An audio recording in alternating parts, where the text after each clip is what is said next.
చిన్న చిలక తల్లిని అమ్మా అమ్మా అని పిలుస్తుంది.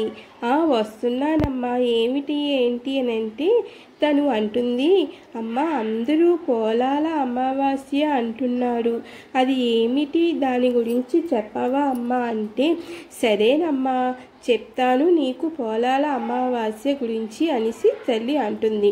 తల్లి చిలక ఇలా పిల్ల చిలకతో చెబుతుంది, పోలాల అమావాస్య సోమావతి అమావాస్య. పోలాల అమావాస్య పోలమాంబ వ్రతం నాడు పాటించవలసిన ముఖ్య నియమాలు ఏమిటి? పోలేరమ్మ అమ్మవారు గ్రామదేవతగా పూజలు అందుకుంటూ ఉన్న దేవత. దాదాపు ప్రతి గ్రామం పట్టణాల్లో పోలిమేళ్లలో ఈ అమ్మవారి ఆలయాలు కొలువుదీరి పూజలందుకుంటూ ఉండడం చూడవచ్చు. ఆమె సంతానం లేని వారికి సంతానం ప్రసాదిస్తుందని, సంతానం కలిగిన వారికి కడుపు చలువ చేస్తుందని విశ్వాసం. అటువంటి దేవతను పూజిస్తూ చేసే వ్రతమే ఇది. పోలాల అమావాస్య వ్రతాల మాసంగా ప్రసిద్ధి చెందినది. శ్రావణ మాసంలోని వ్రతాలలో పోలాల అమావాస్య వ్రతం ఒకటి. దీనిని శ్రావణ మాసంలోని బహుళ పక్ష అమావాస్య నాడు ఆచరిస్తారు. ఈ అమావాస్యకు పోలామ అమావాస్య అని పేరు. దీనికే పోలాల అమావాస్య, పోలాలమావాస్య, పోలమాంబ వ్రతం వంటి పేర్లు కూడా ఉన్నాయి. ఈ వ్రతాన్ని ఆచరించడం వల్ల పిల్లలకు అపమృత్యు భయం తొలగిపోయి ఆయురారోగ్యాలు వర్ధిల్లుతాయని చెప్పబడుతుంది. ఈ వ్రతమునకు సంబంధించి ఆసక్తికరమైన ఒక కథ ప్రచారంలో ఉంది. కథ చెప్పుతాను, శ్రద్ధగా వినమ్మా అనేసి కూతురితో తల్లి అంటుంది. అలాగేనమ్మా వింటాను, చెప్పు అనేసి అంటుంది. సరే, పూర్వం బ్రాహ్మణ దంపతుల ఒక గ్రామంలో నివసిస్తూ ఉండేవారు. వారికి 7 కుమారులు కలిగారు. యుక్త వయస్సు రాగానే వారందరికీ వివాహాలు చేశారు. వారికి సంతానము కూడా కలిగింది. ఆ 7 మంది తల్లిదండ్రుల వద్ద నుంచి అదే గ్రామంలో విడివిడిగా నివాసాలను ఏర్పాటు చేసుకొని నివసిస్తూ ఉండేవారు.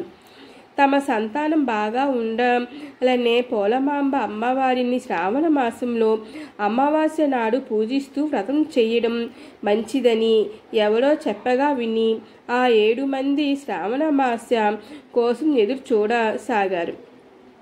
శ్రావణ మాసం వచ్చింది. అనేక వ్రతాలను ఆచరించారు. చివరి రోజు ఆయన ఈ అమావాస్య నాడు పోలమాంబ వ్రతం ఆచరించేందుకు అవసరమైన ఏర్పాట్లు చేసుకున్నారు. 7 కోడళ్ళు ఉత్సాహంగా వ్రతం చేసేందుకు సిద్ధమయ్యారు. వ్రతం నాటి ఉదయాన్నే 7వ కోడలి బిడ్డ మరణించింది. ఫలితంగా ఆ రోజు వ్రతం చెయ్యలేకపోయారు.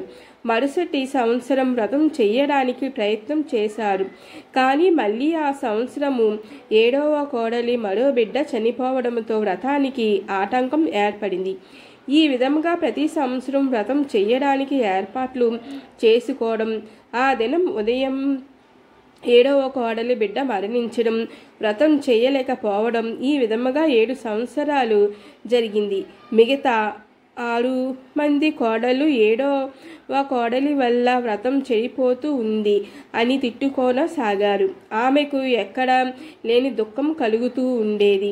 మరుసటి సంవత్సరం అంటే 8వ సంవత్సరము నోముకు అవసరమైన ఏర్పాట్లు అన్నీ చేసుకున్నారు.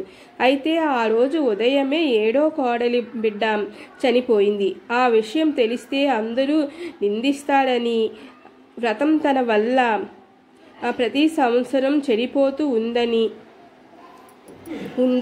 కోపడతారని భావించిన 7వ కోడలు ఆ విషయాన్ని బయటకు చెప్పకుండా చనిపోయిన బిడ్డ శరీరాన్ని ఇంట్లో ఉంచి మిగతా కోడలందరితో కలిసి వ్రతం పాల్గొంటుంది. అందరూ ఆనందంతో వ్రతం చేసుకుంటూ ఉంటారు. తను మాత్రం ఏదో పాల్గొన్నట్లు ఉంటుంది. యాత్రికంగా వ్రతంలో పాల్గొంది. రాత్రి వరకు అలా గడిచింది.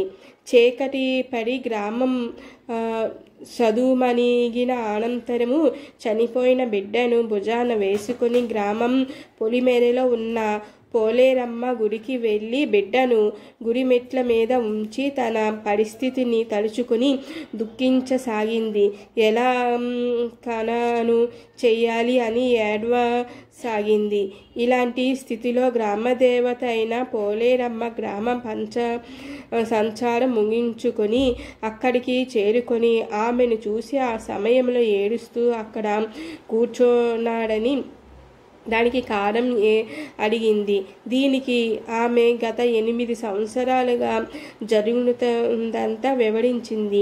వీటన్నిటినీ విన్న పోలేరమ్మ అమ్మవారు కరుణించి ఆమెకు అక్షింతలు ఇచ్చి పిల్లలకు కప్పిపెట్టిన చోట వాటిని చల్లి పిల్లలకు వారి వారి పేర్లతో పిలవవలసిందిగా చెప్పింది. 7వ కోడలు అదే విధంగా చేసింది. ఫలితంగా చనిపోయిన పిల్లలందరూ నిద్ర నుంచి లేచి వచ్చినట్లుగా లేచి వచ్చారు. వారందరినీ తీసుకొని పోలేరమ్మ అమ్మవారికి నమస్కరించి ఇంటికి చేరుకుంది. మరుసటి రోజు ఉదయం తన 6 తోడికోడలతో పాటు గ్రామంలోని వారందరికీ ఈ విషయాన్ని వివరించింది.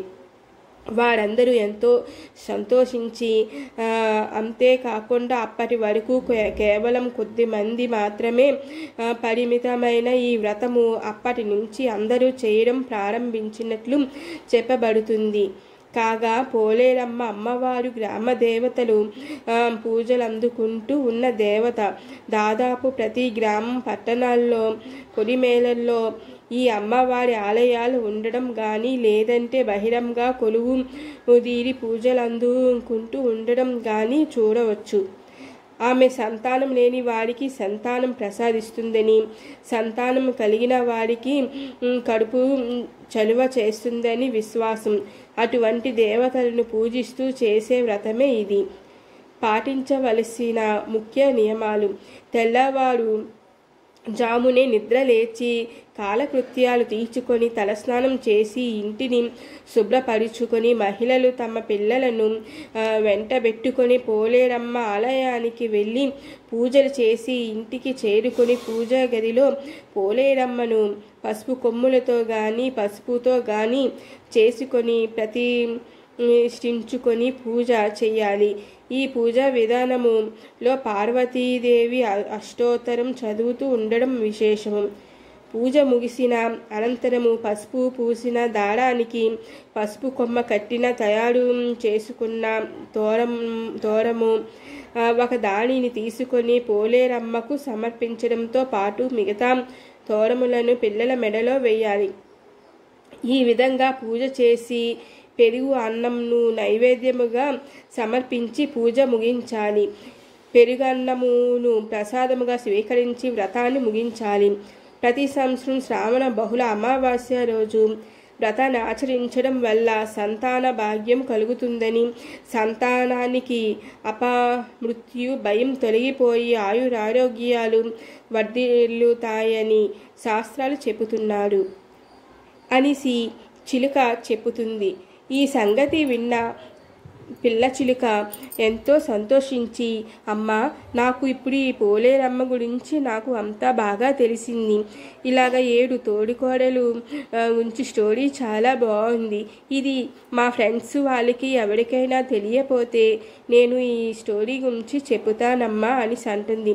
సరేనమ్మా, సరే అని అంటారు. అక్కడి నుంచి పిల్ల చిలుక ఎగిరి వెళ్ళిపోతుంది. తల్లి చిలుక తన పని చేసుకోవడానికి తను లోనికి వెళ్ళిపోతుంది. ఓకే ఫ్రెండ్స్, మీకు ఈ పోలేరమ్మ స్టోరీ నచ్చుతుంది అనుకుంటున్నాను. Okay friends, bye friends, bye.